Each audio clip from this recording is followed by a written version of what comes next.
Okay, here we're solving 3 cosine x equals 3 cosine 2 of x. First of all, to make numbers a little smaller, we're going to divide by 3. We don't really need the 3, and we're allowed to do that.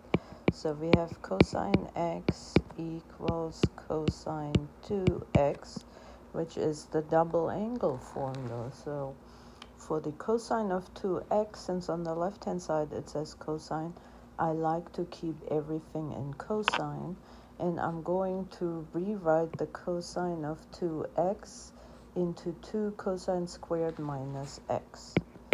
So cosine x equals 2 cosine squared x minus 1, so I have the entire equation in terms of cosine. Now you see that my highest degree is a 2. We can kind of think of it as being a quadratic equation, and one way to solve this is by factoring. I'm going to set it equal to 0 by subtracting the cosine of x and bring it to the right hand side. 0 equals 2 cosine squared x minus cosine x minus 1. So basically what we have here is a quadratic equation that really has the form, let me use y, 2y squared minus y minus 1. That is really this form, and what I do with this now is I'm going to set it equal to 0. I'm going to factor it. Now we're going to factor the quadratic equation on the right-hand side, and then we're going to relate it to the cosine function. So this is a trinomial which factors into 2y and y here. We need 1, 1, and 1, 2 has to be negative, and here we have to have a positive. Okay, let's just make sure we have a negative 2y and a positive 1y, which gives us a negative y that we need as the middle term. Okay, so instead of y, we're going to write now cosine of x. So the above equation factors into 2 cosine x plus 1 and cosine x minus 1 equals 0.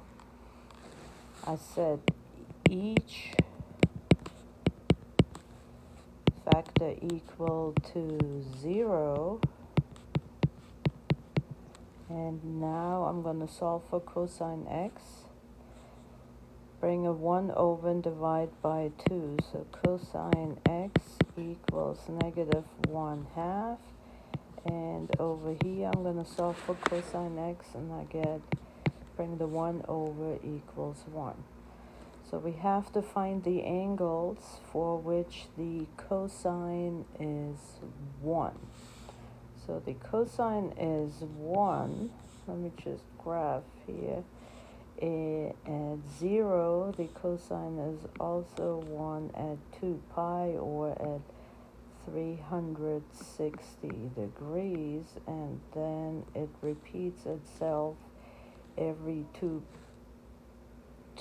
pi times, so x would be 0 plus 360 times n, and n stands for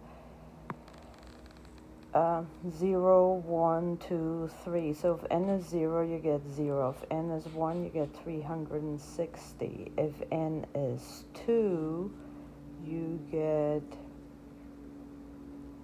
720, and so forth. So we could also say x is equal to 0 plus 2 pi n if you need it in radian form.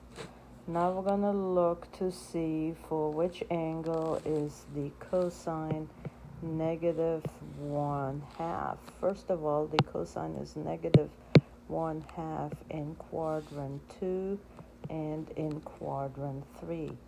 The reference angle, let me just show you a triangle.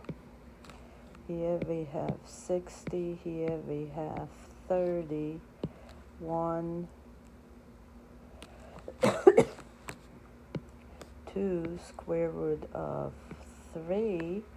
So the reference angle for 1/2 cosine is adjacent over hypotenuse is 60 degrees.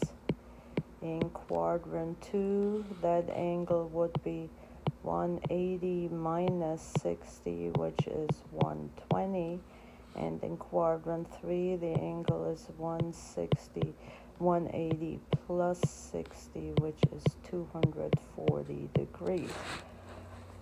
So x is equal to 120 plus 2n pi, because it repeats every 360 degrees, and also 240 plus 2n pi, or in degrees, it would be 120 plus 360 times n, and 240 plus 360 times n.